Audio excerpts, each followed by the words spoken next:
ಶಾರದಮ್ಮಂಗೆ ವಯಸ್ಸು ಹೆಚ್ಚಾಗಿದ್ದರಿಂದ ಸ್ವಲ್ಪ ನೋಟ ಮಂದವಾಗುತ್ತದೆ. ಆ ವಿಷಯ ತನ್ನ ದೊಡ್ಡ ಮಗ ರಮೇಶ್ಗೆ ಹೇಳಬೇಕು ಅಂದ್ಕೋತಾಳೆ. ಆದರೆ ರಮೇಶ್ ಆರ್ಥಿಕ ತೊಂದರೆಯಿಂದ ಕಷ್ಟಪಡ್ತಾ ಇರ್ತಾನೆ. ಏನಮ್ಮ, 3-4 ದಿನದಿಂದ ನಿನ್ನ ನೋಡ್ತಾ ಇದ್ದೀನಿ, ಸ್ವಲ್ಪ ಚಿಂತೆಯಿಂದಿದ್ಯಾ? ಏಕೆ, ಏನಾದ್ರೂ ಸಮಸ್ಯೆನಾ? ಅಬ್ಬೆ ಏನಿಲ್ಲ ಮಗನೇ, ಏನಾದ್ರೂ ಸಮಸ್ಯೆ ಇದ್ರೆ ನಿಂಗೆ ಹೇಳ್ತಾ ಇರ್ತೀನಾ? ನೋಡಮ್ಮ, ಮಗುವಿಗೆ ಚಿಕ್ಕ ಕಷ್ಟ ಬಂದ್ರು ತಾಯಿ ತಿಳ್ಕೊತಾಳೆ. ಅಂತಹ ತಾಯಿಗೆ ಕಷ್ಟ ಪಡ್ತಾ ಇದೆ ಅನ್ನೋ ವಿಷಯ ಮಗಂಗೆ ತಿಳಿಯದೇ ಇರುತ್ತಾ? ನನಗೆ ಹೇಳ್ದೇ ಇದ್ರು ಪರವಾಗಿಲ್ಲ, ನಿನ್ನ ಸೊಸೆ ವಸಂತಂಗೆ ಹೇಳು, ನಾನು ಕೆಲ್ಸಕ್ಕೆ ಹೋಗ್ಬರ್ತೀನಿ ಎಂದು ರಮೇಶ್ ಅಲ್ಲಿಂದ ಹೊರಡುತ್ತಾನೆ. ಇಷ್ಟರಲ್ಲಿ ಸೊಸೆ ವಸಂತ ಬಂದು ತನ್ನ ಅತ್ತೆ ಯಾಕೆ ಕಷ್ಟಪಡ್ತಾ ಇದ್ದಾಳೆ ಅಂತ ತಿಳ್ಕೊಬೇಕು ಅಂದ್ಕೋತಾಳೆ. ಏನತ್ತೆ, ನನಗ್ ಕೂಡ ಹೇಳದಂತ ಕಷ್ಟ ಬಂದಿದ್ಯಾ ನಿಮ್ಗೆ? ಅವ್ರ ಜೊತೆ ಹೇಳಲಾರ್ದೆ ಹೋಗಿದ್ದೀರಾ, ನನ್ ಜೊತೆ ಆದ್ರೂ ಹೇಳ್ಬೋದಲ್ಲ. ನೋಡಮ್ಮ, ಚಿಕ್ಕವನು ವಿನಯ್ ಅವನ ಹೆಂಡತಿ ಯಮುನಾ ನಿದ್ದೆಯಿಂದ ಎದ್ರ? ಇಲ್ಲ ಅತ್ತೆ, ರಾತ್ರಿ ವಿನಯ್ ತುಂಬಾ ಕುಡ್ಕೊಂಡ್ ಬಂದಿದ್ದ. ಪಾಪ ಯಮುನನ್ ಜೊತೆ ಜಗಳ ಆಡ್ತಾ ಇದ್ದಾನೆ. ಗಂಡ ಹೆಂಡತಿಯರ ವಿಷಯದಲ್ಲಿ ನಿಜಕ್ಕೂ ತಲೆ ಹಾಕಬಾರ್ದಲ್ಲ, ಅದಕ್ಕೆ ನಾನೇನು ತಲೆ ಹಾಕಿಲ್ಲ ಅತ್ತೆ. ಇಷ್ಟರಲ್ಲಿ ವಿನಯ್ ನಿದ್ರೆಯಿಂದಿದ್ದು ತನ್ನ ತಾಯಿ ಶಾರದಮ್ಮನ ಹತ್ರ ಬರ್ತಾನೆ. ವಿನಯ್ ಬರ್ತಲೇ ವಸಂತ ಅಲ್ಲಿಂದ ಹೊರಟು ಹೋಗುತ್ತಾಳೆ.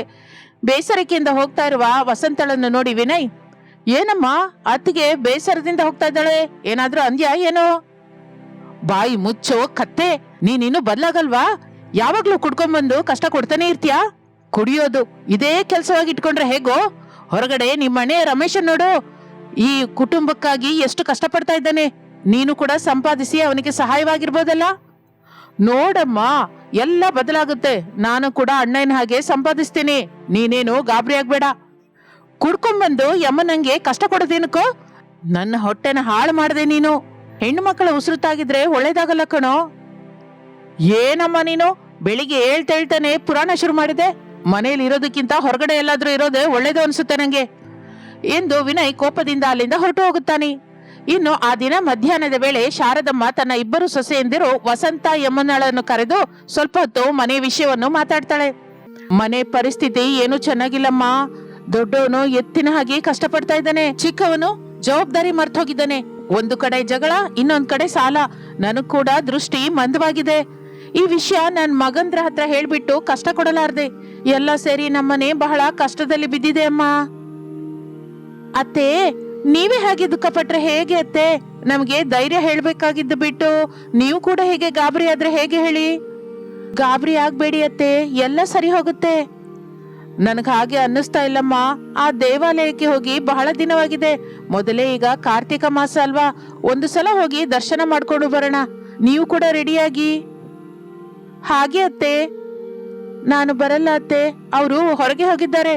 ಮತ್ತೆ 1 ಗಂಟೆಗೆ ಬರ್ತಾನೆ. ನಾನು ಇಲ್ದೇ ಇದ್ರೆ ಕೋಪದಿಂದ ಉರಿದು ಬೀಳ್ತಾನೆ ಅತ್ತೆ, ನೀವು ಹೋಗ್ ಬನ್ನಿ. ಅಮ್ಮ ಯಮುನಾ, ನನ್ನನ್ನು ಕ್ಷಮಿಸಮ್ಮ. ನನ್ ಮಗನಿಂದ ನೀನು ಪಡುವ ಕಷ್ಟನ ನಾನು ನೋಡ್ತಾ ಇದ್ದೀನಿ. ಅವನು ಹೀಗೆ ಬದಲಾಗ್ತಾನೆ ಅಂತ ನಾನು ನಿಜಕ್ಕೂ ಅಂದ್ಕೊಂಡಿರ್ಲಿಲ್ಲ. ದುಃಖ ಪಡಬೇಡಿ ಅತ್ತೆ.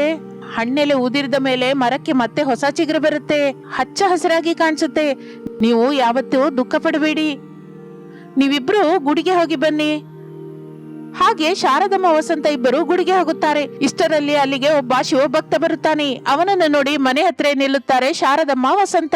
ಹರ ಹರ ಮಹಾದೇವ್, ಶಂಭೋ ಶಂಕರ, ಓಂ ನಮಃ ಶಿವಾಯ. ಶಿವಶಂಕರ, ಯಾರು ಸ್ವಾಮಿ ನೀವು? ನಾನು ಬಹಳ ದೂರದಿಂದ ಬರ್ತಾ ಇದ್ದೀನಿ ತಾಯಿ. ಕಾರ್ತಿಕ ಮಾಸ ಅಲ್ವಾ, ವರಸೆಯಾಗಿ ಶಿವಾಲಯವನ್ನು ದರ್ಶನ ಮಾಡ್ತಾ ಬರ್ತಾ ಇದ್ದೀನಿ. ಹಾಗೆ ಬದುಕಲಿಕ್ಕಾಗಿ ಭಿಕ್ಷಾಟನೆ ಮಾಡ್ತಾ ಇದ್ದೀನಿ. ನೀವು ಭಿಕ್ಷೆ ಹಾಕ್ತಿರೋ ಏನೋ ಅಂತ ಇಲ್ಲಿಗೆ ಬಂದೆ. ಬಹಳ ಸಂತೋಷ ಸ್ವಾಮಿ, ನೀವು ಹಾಗೆ ಕೂತ್ಕೊಳ್ಳಿ, ನಾನು ತಕ್ಷಣ ಭೋಜನ ಸಿದ್ಧ ಮಾಡ್ತೀನಿ. ಹಾಗೆ ಶಿವಭಕ್ತನನ್ನು ನೋಡಿದ ಶಾರದಮ್ಮ ವಸಂತ ಮನೆಯೊಳಗೆ ಹೋಗಿ ಅಡಿಗೆ ರೆಡಿ ಮಾಡುತ್ತಾರೆ. ಬಿಸಿ ಬಿಸಿ ಅಡಿಗೆ ಮಾಡಿ ಮನೆಗೆ ಬಂದ ಆ ಶಿವಭಕ್ತನಿಗೆ ಬಡಿಸುತ್ತಾರೆ. ಹೊಟ್ಟೆ ತುಂಬ ಊಟದಿಂದ ಆ ಶಿವಭಕ್ತ ಹೋಗುತ್ತಾ ಹೋಗುತ್ತಾ, ಭಿಕ್ಷೆ ಹಾಕಿದ್ದರಿಂದ ಕೋಟಿ ಜನ್ಮದ ಫಲ ಸಿಕ್ಕುತ್ತೆ. ನಿಮಗೆ ಆ ದೇವದೇವ ಶಿವಯ್ಯನ ಅನುಗ್ರಹವಿರುತ್ತಮ್ಮ. ಅನ್ನದಾತ ಸುಖೀಭವ. ಬಹಳ ಸಂತೋಷ ಸ್ವಾಮಿ. ಅದೇ ನಿಮಗೆ ದೂರವಾಗಿದೆ ಅಂತ ನನಗೆ ತಿಳಿತಾ ಇದೆ. ಸಂತೋಷಕ್ಕೆ ದೂರವಾಗಿದ್ದೀರಾ, ದುಃಖದಲ್ಲಿ ಮುಳುಗಿದ್ದೀರಾ. ಆರ್ಥಿಕ ಸಮಸ್ಯೆ, ಕುಟುಂಬ ಸಮಸ್ಯೆ, ಆರೋಗ್ಯ ಸಮಸ್ಯೆ ಎಲ್ಲ ನಿಮ್ಮ ಕುಟುಂಬವನ್ನು ಸುತ್ತಿದೆ. ನನಗೆ ಆ ವಿಷಯ ತಿಳಿತಾ ಇದೆ. ಶಿವಭಕ್ತನು ಹಾಗೆ ಹೇಳುತ್ತಲೇ ಶಾರದಮ್ಮ ವಸಂತ ಕಣ್ಣೀರು ಹಾಕಿಕೊಳ್ಳುತ್ತಾರೆ. ಯಮುನಳಂತೂ ಬಿಕ್ಕಿ ಬಿಕ್ಕಿ ಅಳುತ್ತಾಳೆ. ಸ್ವಾಮಿ, ನೀವು ಹೇಳಿದ್ದು ನಿಜವೇ ಸ್ವಾಮಿ.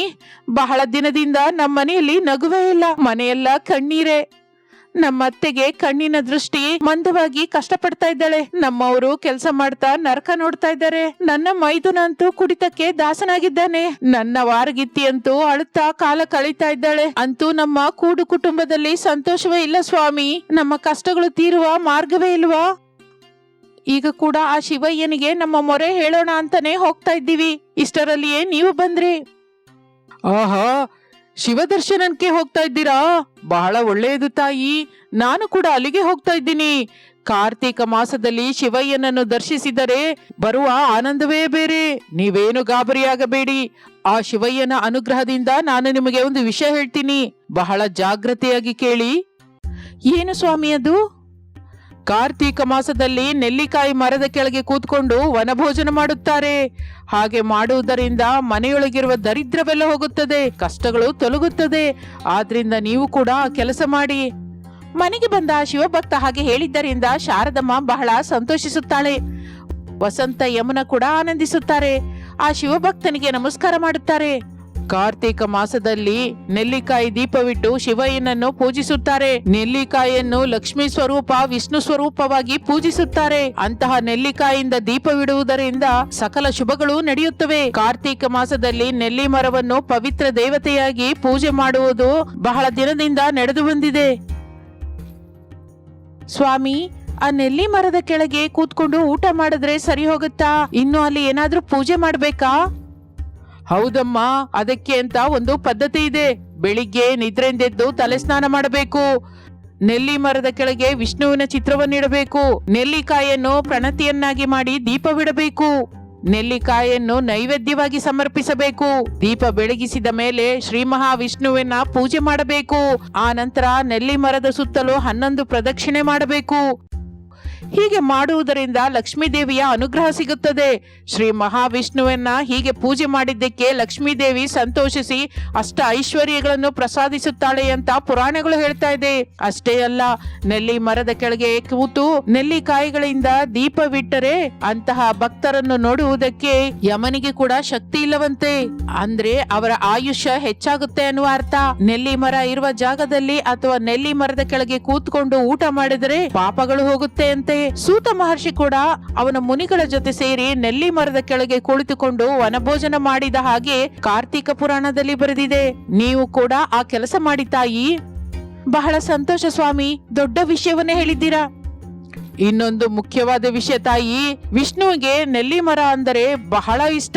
ಕಾರ್ತೀಕ ಪೌರ್ಣಿಮೆಯ ದಿನ ನೆಲ್ಲಿಕಾಯಿಯನ್ನು ದಾನ ಮಾಡಿದರೆ ಜೀವನದಲ್ಲಿ ಮಾಡಿದ ಸಕಲ ಪಾಪಗಳು ತೊಲಗಿ ಹೋಗುತ್ತವೆ ಅಂತ ಪುರಾಣಗಳು ಹೇಳುತ್ತಿವೆ. ಕಾರ್ತೀಕ ಮಾಸದಲ್ಲಿ ದೀಪಾರಾಧನೆ ಮಾಡಿದರೆ ಎಷ್ಟೋ ಪುಣ್ಯ. ಬಹಳ ಜನ ನೆಲ್ಲಿ ದೀಪವನ್ನು ದಾನ ಮಾಡ್ತಾ ಇರ್ತಾರೆ. ದೀಪ ದಾನವೆಂದರೆ ಒಂದು ಪ್ಲೇಟ್ ಅಲ್ಲಿ ಕೆಲವು ನೆಲ್ಲಿಕಾಯಿ, ಅಕ್ಕಿ, ಬೇಳೆ ಹಾಕಿ ಮತ್ತೊಂದು ಕಡೆ ದೀಪಗಳನ್ನು ಇಟ್ಟು ಶಿವಾಲಯದಲ್ಲಿ ಇಲ್ಲ ವಿಷ್ಣು ಆಲಯದಲ್ಲಿ ದಾನ ಕೊಡಬೇಕು.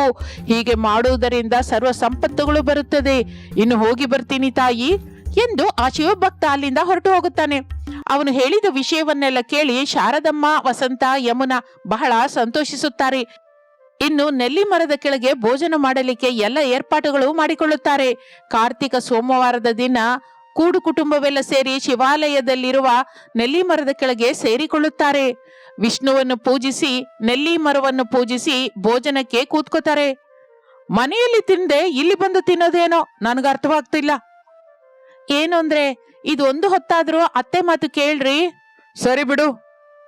ಏಯ್ ತಮ್ಮ, ಇಲ್ಲಿ ಬಂದು ಈ ಬಾಳೆ ಎಲೆ ಮುಂದೆ ಕೂತ್ಕೋ. ಬೇಡ ಅಣ್ಣಯ್ಯ, ಅಲ್ಲಿ ಅತ್ತಿಗೆ ಬಂದು ಕೂತ್ಕೋತಾಳಲ್ಲ. ಅದಲ್ಲ ಕಣೋ, ಒಂದು ಎಲೆಯಲ್ಲಿ ನಾನು ನಿಮ್ಮ ಅತ್ತಿಗೆ, ಮತ್ತೊಂದು ಎಲೆಯಲ್ಲಿ ನೀನು ಯಮುನಾ ತಿನ್ನಬೇಕು. ಆಹಾ, ಬಹಳ ಒಳ್ಳೆ ವಿಷಯ ಹೇಳಿದೆ ಕಣೋ. ನಾನು ಬಡಿಸ್ತೀನಿ, ನೀವು ಊಟ ಮಾಡಿ. ಅಯ್ಯೋ ಅತ್ತೆ, ಎಲ್ರೂ ಬಡಿಸ್ಕೊಂಡ ಮೇಲೆ ಕಲಿತು ತಿನ್ನೋಣ. ಹಾಗೆ ಎಲ್ಲರೂ ಬಡಿಸಿಕೊಂಡು ಊಟ ಮಾಡುತ್ತಾರೆ. ನೆಲ್ಲಿ ಮರದ ಕೆಳಗೆ ಕೂತ್ಕೊಂಡು ಊಟ ಮಾಡಿದ ನಂತರ ಶಾರದಮ್ಮಳ ಕಣ್ಣಿನ ನೋಟ ಸ್ವಲ್ಪ ಗುಣವಾಗುತ್ತದೆ. ಆ ಮಾರನೇ ದಿನ ರಾತ್ರಿಗೆ ರಮೇಶ್ ಬಹಳ ಆನಂದದಿಂದ ಮನೆಗೆ ಬರುತ್ತಾನೆ. ಅಮ್ಮ, ನಂಗೆ ಪ್ರಮೋಷನ್ ಬಂತು. ಬಹಳ ದಿನದಿಂದ ಎದುರು ನೋಡ್ತಾ ಇದ್ದೀನಲ್ಲ, ಇಷ್ಟು ದಿನಕ್ಕೆ ಫಲಿತ ಸಿಕ್ಕಿದೆ ಅಮ್ಮ. ಅರೆ ವಿನಯ್, ನಿನಗೆ ಕೂಡ ನಮ್ಮ ಆಫೀಸಲ್ಲಿ ಉದ್ಯೋಗ ನೋಡಿದ್ದೀನಿ. ನೀನು ಹಾಯಾಗಿ ಕೆಲಸ ಮಾಡ್ಕೋಬಹುದು, ದೊಡ್ಡ ಕಷ್ಟವೇನೂ ಇರೋದಿಲ್ಲ. ನಿನ್ನ ಬಾಯಲ್ಲಿ ಸಕ್ಕರೆ ಹಾಕ. ಬಹಳ ಒಳ್ಳೆ ವಿಷಯ ಹೇಳಿದ್ಯೋ ಮಗು. ನಾನು ಏನು ಅಂದುಕೊಂಡೋ ಅದೇ ನಡೆಯಿತು. ಬಹಳ ಸಂತೋಷವಾಗಿದೆ. ನನಗೆ ಗೊತ್ತು ನಮ್ಮವ್ರಿಗೆ ಒಳ್ಳೆ ಕೆಲಸ ಸಿಕ್ಕತ್ತೆ ಅಂತ. ಹಬ್ಬ, ಆಗ್ಲೇ ನನ್ನನ್ನ ಹೊಗಳ್ತಾ ಇದ್ದೀಯಾ? ಏನು ಅಂದ್ರೆ ಪ್ರಮೋಷನ್ ಬಂತು ಅಲ್ಲ, ಸಂಬಳ ಕೂಡ ಹೆಚ್ಚಾಯ್ತಾ? ಸಂಬಳ 2ರಷ್ಟು ಹೆಚ್ಚಿದೆ ವಸಂತ. ಇನ್ನು ನಮ್ಮ ಕಷ್ಟಗಳೆಲ್ಲ ದಡ ಹತ್ತಿದ ಹಾಗೆ. ಆ ಶಿವಯ್ಯನ ಅನುಗ್ರಹದಿಂದ ಎಲ್ಲ ಒಳ್ಳೆದೇ ನಡೀತಾ ಇದೆ. ಆ ಶಿವಭಕ್ತನು ಹೇಳಿದ ವಿಧದಿಂದ ಮಾಡಿದ್ದರಿಂದ ನಮ್ಮ ಕಷ್ಟಗಳೆಲ್ಲ ತೀರಿತು. ಹೌದು ಅತ್ತೆ, ಇನ್ನು ಮೇಲಿಂದ ನಾವು ಕ್ರಮ ತಪ್ಪದೆ ಶಿವಯ್ಯನಿಗೆ ಪೂಜೆ ಮಾಡೋಣ. ಹೌದಮ್ಮ, ಪರಮೇಶ್ವರನನ್ನು ನಂಬಿಕೊಂಡವರು ಹಾಳಾದ ಹಾಗೆ ಎಲ್ಲಿಯೂ ಇಲ್ಲ. ಆ ಶಿವಯ್ಯ ಕಷ್ಟ ಕೊಡ್ತಾನೆ, ಅದನ್ನು ತಟ್ಟುಕೊಂಡು ನಿಲ್ತಾರಾ ಇಲ್ಲ ಅನ್ನೋದು ತಿಳ್ಕೊಳ್ಳೋದಕ್ಕೆ ಮಾತ್ರವೇ. ಭಕ್ತಿಗೆ ಸಾಟಿ ಯಾವುದೂ ಇಲ್ಲಮ್ಮ. ಈ ಶುಭ ಸಮಯದಲ್ಲಿ ಅತ್ತಿಗೆ ಬಿಸಿ ಬಿಸಿ ಪಕೋಡ ಮಾಡ್ಕೊಡ್ಬೇಕು, ಇಲ್ಲ ಅಂದ್ರೆ ನಾನು ಒಪ್ಕೊಳ್ಳಲ್ಲ. ಇವನಿಗೆ ಯಾವಾಗ್ಲೂ ತಿಂಡಿಗೋಳೆ ಎಂದು ಶಾರದಮ್ಮ ಅಂದಿದ್ದರಿಂದ ಎಲ್ಲರೂ ನಗುತ್ತಾರೆ. ಇನ್ನು ಆ ಕುಟುಂಬ ಯಾವ ಕಷ್ಟವೂ ಇಲ್ಲದ ಹಾಗೆ ಶಿವಪೂಜೆ ಮಾಡುತ್ತಾ ಸಂತೋಷದಿಂದ ಇರುತ್ತದೆ. ಪ್ರತಿ ಕಾರ್ತಿಕ ಮಾಸದಲ್ಲಿ ಆ ಕೂಡು ಕುಟುಂಬ ನೆಲ್ಲಿ ಮರದ ಕೆಳಗೆ ಕೂತ್ಕೊಂಡು ವನಭೋಜನ ಮಾಡುತ್ತೆ. ಹಾಗೆ ಮನೆಯಲ್ಲಿರುವವರೆಲ್ಲರೂ ಆನಂದದಿಂದ ಬದುಕುತ್ತಾರೆ. ಅತ್ತೆ ಅತ್ತೆ, ಈ ವಿಷಯ ನಿಮ್ಗೆ ಗೊತ್ತಾಯ್ತಾ? ನಮ್ಮ ಪಕ್ಕದ ಬೀದಿಯಲ್ಲಿರುವ ಸರಳ ಮನೆಗೆ ಡಬಲ್ ಡೋರ್ ಫ್ರಿಡ್ಜ್ ತಗೊಂಡ್ಬಂದಿದಾರಂತೆ. ಅಷ್ಟು ದೊಡ್ಡ ಫ್ರಿಡ್ಜ್ ಈ ಊರಲ್ಲಿ ಯಾರ ಜೊತೆನೂ ಇಲ್ಲ ಅಂತೆ. ಹೀಗೆ ವಾಣಿ ಹೊರಗಿನಿಂದ ಓಡೋಡಿ ಬಂದು ಉಸಿರುಗಟ್ಕೊಂಡು ಅತ್ತೆ ಜೊತೆ ಹೇಳಿದ್ಲು. ಆ ಮಾತನ್ನು ಕೇಳಿದ ಅತ್ತೆಯಾದ ಕಾಂತಂ ದುರಂಕಾರದಿಂದ, ಓಹೋ, ನಮ್ಮ ಮನೆಗಿಂತ ಅವಳ ಮನೆಯಲ್ಲಿ ದೊಡ್ಡ ಫ್ರಿಡ್ಜ್ ಇದೆಯಾ? ಹೌದತ್ತೆ, ಅವ್ರ ಮನೆಯಲ್ಲಿರುವ ಫ್ರಿಡ್ಜಿಗೆ ಹೋಲ್ಸಿದ್ರೆ ನಮ್ ಮನೆಯಲ್ಲಿರೋದು ತುಂಬಾ ಸಣ್ಣ ಫ್ರಿಡ್ಜ್ ಅತ್ತೆ, ಹಾಗೆ ಅಂತ ಹೇಳಿದ್ಲು. ಇಲ್ ನೋಡಮ್ಮ ಸೊಸೆ, ಇದು ನಮಗೆ ಎಷ್ಟು ದೊಡ್ಡ ಅವಮಾನ. ಈ ಊರಲ್ಲಿ ಎಲ್ಲರ ಮನೆಗಿಂತ ದೊಡ್ಡದಾದ್ರೂ ಚಿಕ್ಕದಾದ್ರೂ ನಮ್ಮ ಮನೆಯಲ್ಲಿರುವ ವಸ್ತೆ ಬೆಸ್ಟ್ ಆಗಿ ಇರ್ಬೇಕು. ಸರಳ ಮನೆಯಲ್ಲಿರುವ ಫ್ರಿಡ್ಜು ಎಂತದ್ದು ಅಂತ ಎಲ್ಲವನ್ನೂ ಕೇಳಿ ತಿಳ್ಕೊ. ಅವಳಿಗಿಂತ ನಾವು ದೊಡ್ಡ ಫ್ರಿಡ್ಜ್ನ ತಗೋಬೇಕು, ಹಾಗೆ ಹೇಳಿದ್ಲು ಕಾಂತಂ. ಇದೋ ಒಂದೇ ನಿಮಿಷದಲ್ಲಿ ತಿಳ್ಕೊಂಬರ್ತೀನಿ ಅತ್ತೆ. ಹೀಗೆ ವಾಣಿ ಸರಳನ ಮನೆಗೆ ಹೋಗಿ ಆ ಫ್ರಿಡ್ಜ್ ಬಗ್ಗೆ ಡೀಟೇಲ್ಸ್ನ ತಿಳ್ಕೊಂಬಂದು ತನ್ನ ಅತ್ತೆಗೆ ಹೇಳಿದ್ಲು. ಹೌದಾ, ಹಾಗಾದ್ರೆ ಅದಕ್ಕಿಂತ ದೊಡ್ಡ ಫ್ರಿಡ್ಜ್ನ ನಾವು ತಗೋಬೇಕು ನಾಳೆನೆ. ಹೌದು, ಇಷ್ಟಕ್ಕೂ ನಿನ್ನ ಗಂಡ ಎಲ್ಲಿ? ಏನೋ ನನಗೆಂಗೆ ಗೊತ್ತತ್ತೆ, ಬೆಳಿಗ್ಗೆನೆ ಹೋಗಿದ್ದಾರೆ. ಹೀಗೆ ಕಾಂತಂ ಹೇಳ್ತಾ ಇದ್ದಾಗ ಕಾಂತ ಮಗನಾದ ವೇಣು ಅಲ್ಲಿಗೆ ಬಂದ. ಅತ್ತೆ ಮತ್ತು ಸೊಸೆ ಮಾತಾಡ್ತಾ ಇರುವುದನ್ನು ನೋಡಿ, ಅಯ್ಯಯ್ಯೋ, ಇವರಿಬ್ರು ಜೊತೆ ಸೇರಿ ಮಾತಾಡ್ತಾ ಇದ್ದಾರೆ. ಇವರಿಬ್ರು ಹೀಗೆ ಜೊತೆ ಸೇರಿ ಮಾತಾಡ್ತಾ ಇದ್ದಾರೆ ಅಂದ್ರೆ ನನ್ನ ಜೋಬಿಗೆ ಕತ್ರಿನೇ ಬೀಳೋದು. ಹೇಗಾದ್ರೂ ಮಾಡಿ ಇವರ ಕಣ್ಣಿಗೆ ಬೀಳದ ಹಾಗೆ ಇಲ್ಲಿಂದ ತಪ್ಪಿಸ್ಕೋತೀನಿ. ಹೀಗೆ ಮನಸ್ಸಲ್ಲಿ ಆಲೋಚನೆ ಮಾಡ್ಕೊಂಡು ನಿಧಾನವಾಗಿ ಹೋಗ್ತಾ ಇರುವಾಗ ವಾಣಿ ತನ್ನ ಗಂಡನನ್ನು ನೋಡಿ, ರೀ ನಿಲ್ರಿ, ಎಲ್ಲಿಗೆ ಹೋಗ್ತಿದ್ದೀರಾ? ರೀ ಕೇಳ್ತಾ ಇದೀಯಾ? ಸ್ವಲ್ಪ ನಿಲ್ರಿ, ಹಾಗೆ ಅಂತ ಕರೆದ್ಲು. ಹಾಗೆ ಕರೆದಾಗ ವೇಣು, ಅಯ್ಯೋ, ಇವರ ಕಣ್ಣಿಗೆ ನಾನು ಬಿದ್ದೇ ಬಿಟ್ಟೆ. ಇವಾಗ ಇವರಿಗೆ ನಾನು ಏನು ಉತ್ತರ ಹೇಳೋದು? ಹೀಗೆ ನಿಧಾನವಾಗಿ ಮನೆಯೊಳಗೆ ಹೋಗಿ, ಏನಿಲ್ಲ ವಾಣಿ, ಆ ಮಲ್ಲಿಗ ಅಂಗಡಿಯಲ್ಲಿ ನನಗೆ 10 ರೂಪಾಯಿ ಕೊಡಬೇಕು, ಅದು ಕೇಳೋಣ ಅಂತಾನೆ ಹೋಗ್ತಿದ್ದೆ. ಹೀಗೆ ಬಾಯಿಗೆ ಬಂದ ಉತ್ತರವನ್ನು ಹೇಳಿದ. ಆವಾಗ ಅತ್ತೆಯಾದ ಕಾಂತಂ, ಚೀಚಿ, 10 ರೂಪಾಯಿಗೆ ಇಷ್ಟೊಂದು ಸಲ ಕೇಳಕ್ ಹೋಗ್ತಿದೀಯಾ? ನಾವು ಇತರರಿಗೆ ಕೊಡ್ಬೇಕೇ ಹೊರತು ಅವ್ರ ಕೈಯಿಂದ ತಗೋಬಾರ್ದು ಕಣೋ. ನಿಮಗೇನಮ್ಮ, ನೀವು ಹಾಗೆ ತಾನೇ ಹೇಳೋದು? ಗಾಯ ಆದವನಿಗೆ ತಾನೇ ಅದ್ರ ನೋವೇನು ಅಂತ ಗೊತ್ತಾಗೋದು. ಹೀಗೆ ಮನಸ್ಸಲ್ಲಿ ಆಲೋಚನೆ ಮಾಡ್ದ. ಆಗ ಕಾಂತಂ, ಸರಿ ಕಣೋ, ನಾಳೆ ಬೆಳಿಗ್ಗೆನೆ ನಾವು ಪಟ್ಟಣಕ್ಕೆ ಹೋಗ್ಬೇಕು, ರೆಡಿಯಾಗಿರು, ಹಾಗೆ ಅಂತ ಹೇಳಿದ್ಲು. ಪಟ್ಟಣ ಅಂತ ಹೇಳಿದ ತಕ್ಷಣ ವೇಣುವಿನ ಎದೆ ಬಡಿದಂತಾಯಿತು. ಏನು ಪಟ್ಟಣಕ್ಕೆ ಯಾಕೆ? ನಾನ್ ಬರೋದಿಲ್ಲ. ಸರಿ ಕಣೋ, ನೀನ್ ಬರದಿದ್ರೆ ಪರವಾಗಿಲ್ಲ, ಫ್ರಿಡ್ಜ್ ತಗೊಳ್ಳಿಕ್ಕೆ ಹಣ ಮಾತ್ರ ಕೊಟ್ಬಿಟ್ಟು ಹೋಗು. ಏನು, ಫ್ರಿಡ್ಜ್ ತಗೋಬೇಕಾ? ಯಾಕಮ್ಮ? ನಮ್ಮ ಮನೆಯಲ್ಲಿ ಹೊಸದಾಗಿರುವ ದೊಡ್ಡದಾಗಿರುವ ಫ್ರಿಡ್ಜ್ ಇದೆ ಅಲ್ವಾ? ಛೀ, ಇದನ್ನ ಯಾರಾದ್ರೂ ಫ್ರಿಡ್ಜ್ ಅಂತ ಹೇಳ್ತಾರಾ? ಆ ಸರಳ ಮನೆಗೆ ಹೋಗಿ ನೋಡು, ಇದಕ್ಕಿಂತ ದೊಡ್ಡ ಫ್ರಿಡ್ಜ್ ಅವ್ರ ಮನೇಲಿದೆ. ನನಗೆ ಅದಕ್ಕಿಂತ ದೊಡ್ಡ ಫ್ರಿಡ್ಜ್ ಬೇಕು. ಏನಮ್ಮ, ನಾನ್ ನಿಮ್ಗೆ ಈ ಫ್ರಿಡ್ಜ್ನ ತೆಗೆದುಕೊಟ್ಟು 1 ವರ್ಷ ಕೂಡ ಆಗಿಲ್ಲ. ಏನಮ್ಮ ನಿಮ್ಗೆ ಒಂದು ವಸ್ತುನ ನೋಡಿದ್ರೆ ಈ ರೀತಿ ಹುಚ್ಚು? ಇಲ್ ನೋಡೋ, ನೀನ್ ಏನ್ ಬೇಕಾದ್ರೂ ತಿಳ್ಕೊ, ನಾಳೆ ಸಂಜೆ ಒಳಗೆ ಈ ಊರಲ್ಲಿ ಯಾರ ಮನೇಲೂ ಇಲ್ಲದಂತಹ ಫ್ರಿಡ್ಜ್ ನಮ್ಮನೇಲಿ ಇರ್ಬೇಕು, ಹಾಗೆ ಹೇಳಿ ಅಲ್ಲಿಂದ ಹೊಳಗೋದ್ಲು.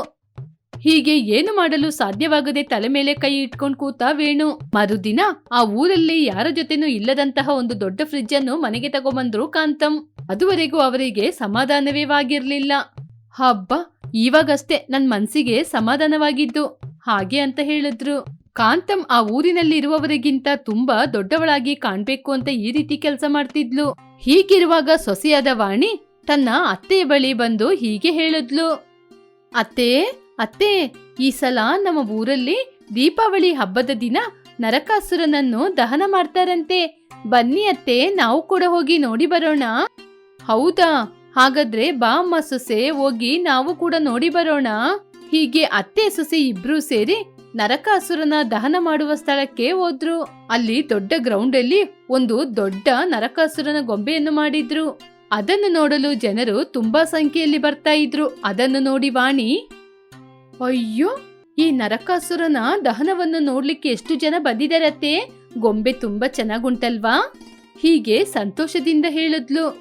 ಕಾಂತಂ ಮಾತ್ರ ಏನೂ ಕಾಣದೆ ಸುತ್ತಮುತ್ತ ನೋಡ್ತಿದ್ಲು.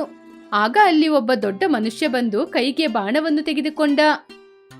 ಬನ್ನಿ ಅತ್ತೆ, ಸ್ವಲ್ಪ ಮುಂದೆ ಹೋಗಿ ನೋಡೋಣ.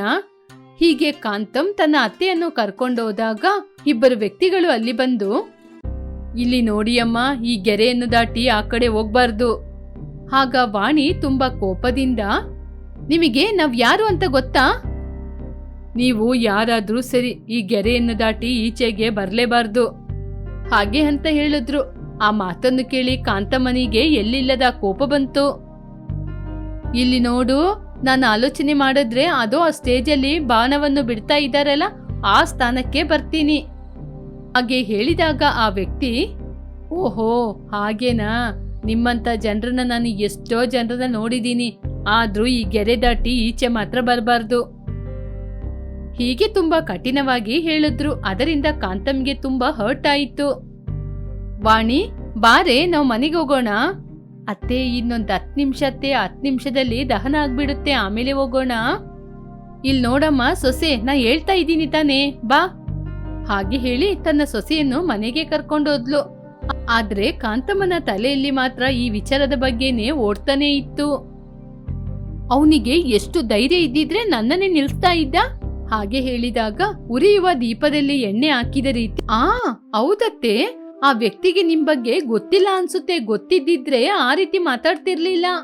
ಹಾಗಾದ್ರೆ ನಾವು ದೊಡ್ಡ ವಿಗ್ರಹವನ್ನು ಮಾಡೋಣ ಹಾಗೆ ಅಂತ ಹೇಳಿದ್ಲು. ಹಾಗೆ ಹೇಳಿದಾಗ ಸೊಸೆಯಾದ ವಾಣಿಗೆ ಏನೂ ಅರ್ಥವಾಗಲಿಲ್ಲ. ಏನತ್ತೆ, ಏನ್ ಹೇಳಿದ್ರಿ? ಆಗ ಕಾಂತಂ, ಇದ್ರಲ್ಲಿ ಅರ್ಥ ಆಗದೆ ಇರೋದಿಕ್ಕೆ ಏನಮ್ಮ ಇದೆ, ಮುಂದಿನ ದೀಪಾವಳಿಗೆ ನಾವು ಎಲ್ಲರಿಗಿಂತ ದೊಡ್ಡ ನರಕಾಸುರನ ವಿಗ್ರಹವನ್ನು ಮಾಡಿ ನಮ್ಮ ಕೈಯಾರೆ ಬಿಲ್ಲನ್ನು ತೆಗೆದು ಆ ನರಕಾಸುರನನ್ನು ಕೊಂದು ದಹನ ಮಾಡೋಣ. ಆಗ ನಾವು ಯಾರು ಅಂತ ಅವರಿಗೆ ಅರ್ಥ ಆಗುತ್ತೆ. ಆಹಾ, ಇದೇ ನಮ್ಮ ಅತ್ತೆ ಕಾಂತಮ್ಮಂದ್ರೆ, ನಾನು ಆವಾಗ್ಲೇ ಆಲೋಚನೆ ಮಾಡ್ದೆ ಅತ್ತೆ. ಈ ಊರಲ್ಲಿ ನರಕಾಸುರನ ಗೊಂಬೆಯನ್ನು ಮಾಡಿ ದಹನ ಮಾಡೋದು ಅಂದ್ರೆ ಅದು ನೀವೇ. ನರಕಾಸುರನ ಗೊಂಬೆಯನ್ನು ಅವರು ಇಟ್ಟಿರುವುದಕ್ಕಿಂತ ಇನ್ನು ದೊಡ್ಡದಾಗಿ ಇಡ್ಬೇಕತ್ತೆ. ನಾವ್ ಯಾರು ಅಂತ ಎಲ್ರಿಗೂ ಗೊತ್ತಾಗುವಂತೆ ಮಾಡ್ಬೇಕತ್ತೆ. ಹೀಗೆ ವಾಣಿ ತನ್ನ ಅತ್ತೆಗೆ ಸಪೋರ್ಟ್ ಮಾಡ್ತಿದ್ಲು. ಹೀಗೆ ಮತ್ತೆ ಯಾವಾಗ ದೀಪಾವಳಿ ಬರ್ತದೆ ಅಂತ ಕಾಯ್ತಾ ಇದ್ರು. ಈ ವಿಷಯ ತಿಳಿದ ಕಾಂತಮ್ನ ಮಗ ಕಾಂತಮ್ ಹತ್ರ ಹೋಗಿ, ಅಮ್ಮ ಇದೆಲ್ಲ ಬೇಕಾ? ಯಾರೋ ಏನೋ ಮಾಡಿದ್ರು ಅಂತ ನಾವು ಕೂಡ ಅವರ ಹಾಗೆ ಮಾಡೋದು ತಪ್ಪಮ್ಮ. ಹೀಗೆ ತನ್ನ ತಾಯಿಯನ್ನು ಬೇಡಿಕೊಳ್ತಾ ಇದ್ದ. ಆದರೆ ಕಾಂತಮ್ಮ ಮಾತ್ರ ಅವನ ಮಾತನ್ನು ಕೇಳದೆ ದೀಪಾವಳಿಗೆ ಏರ್ಪಾಡುಗಳನ್ನು ಮಾಡ್ತಿದ್ರು. ನಿಜವಾಗ್ಲೂ ಅವನಿಂದ ನನಗೆ ಆದ ಅವಮಾನ ನಿಂಗೆ ಗೊತ್ತಾ ಕಣೋ? ಅಮ್ಮ, ಅದು ಹೇಗಮ್ಮ ಅವಮಾನ ಆಗುತ್ತೆ? ಅವ್ರವ್ರ ಕೆಲ್ಸನ ಅವ್ರವ್ರು ನೋಡ್ತಾ ಇದ್ದಾರೆ. ಅಷ್ಟೇನಾ? ಇವರು ನಾನು ಒಳಗಡೆ ಹೋಗುವಾಗ ನನ್ನ ಮುಂದಕ್ಕೆ ಹೋಗ್ಬಾರ್ದು ಅಂತ ತಡೆದ್ರು ಕಣೋ. ಹೀಗೆ ಕಾಂತಮ್ಮ ಹಠ ಇಟ್ಕೊಂಡು ಕೂತ್ರು. ಹೀಗೆ ಏನು ಮಾಡಲು ಸಾಧ್ಯವಾಗದೆ ವೇಣು ತನ್ನ ತಾಯಿ ಕೇಳಿದ ಹಣವನ್ನು ಕೊಟ್ಟ. ಹೀಗೆ ಇವರು ಆಲೋಚನೆ ಮಾಡಿದ ಹಾಗೇನೆ ಒಂದು ದೊಡ್ಡ ನರಕಾಸುರನ ವಿಗ್ರಹವನ್ನು ಇಟ್ರು. ಹೀಗೆ ತುಂಬಾ ಜನರು ನೋಡ್ಲಿಕ್ಕೆ ಬರ್ತಾ ಇದ್ರು. ಅದನ್ನು ನೋಡಿದ ಕಾಂತಂ ತನ್ನ ಸೊಸೆಯ ಜೊತೆ, ವಾಣಿ, ಜನರೆಲ್ಲ ಬರ್ತಾ ಇದ್ದಾರೆ, ಇಷ್ಟಕ್ಕೂ ನಮ್ನ ಅವಮಾನ ಮಾಡ್ದ ಅಲ್ವಾ, ಅವನು ಎಲ್ಲಿದ್ದಾನೆ? ಆಗ ವಾಣಿ ಸ್ವಲ್ಪ ತಡವಡಿಸುತ್ತಾ, ಅದು ಅತ್ತೆ, ಅವನಿವಾಗ ಈ ಊರ್ ಬಿಟ್ಟು ಬೇರೆ ಊರಲ್ಲಿ ಹೋಗಿ ವಾಸ ಮಾಡ್ತಿದ್ದಾನಂತೆ ಹಾಗೆ ಅಂತ ಹೇಳಿದ್ಲು. ಏನು? ನಾನು ಹೀಗೆ ಮಾಡಿದ್ದು ಅವನಿಗೆ ಗೊತ್ತಿಲ್ವಾ? ಹಾಗಾದ್ರೆ ಅವನ ದೃಷ್ಟಿಯಲ್ಲಿ ನಾನು ತುಂಬಾ ಸಣ್ಣವಳಾ? ನಾನ್ ಯಾರು ಅಂತ ಅವನಿಗೆ ಗೊತ್ತಾಗುವ ತನಕ ಪ್ರತಿ ದೀಪಾವಳಿಗೆ ಹೀಗೇನೆ ಮಾಡ್ತೀನಿ. ಯಾವಾಗ ಅವನ್ನ ನನ್ ಮುಂದೆ ಕರ್ಕೊಂಬಂದ್ ತೋರಿಸ್ತೀರೋ ಅದುವರೆಗೂ ನಾನು ನರಕಾಸುರನ ವಧವನ್ನು ಮಾಡ್ತಾನೇ ಇರ್ತೀನಿ. ಹೀಗೆ ಕಾಂತಮ್ಮ ಹೇಳಿದಾಗ ಅವರ ಮಾತು ಕೇಳಿದ ವೇಣು, ಹಾಗಾದ್ರೆ ಇನ್ನು ಪ್ರತಿ ವರ್ಷ ದೀಪಾವಳಿ ಹಬ್ಬಕ್ಕೆ ನನ್ನ ಜೋಬಿಗೆ ಕತ್ರಿನಾ? ಹಾಗೆ ಹೇಳಿ ತಲೆ ಮೇಲೆ ಕೈ ಇಟ್ಕೊಂಡ್ ಕೂತ್ಕೊಂಡ.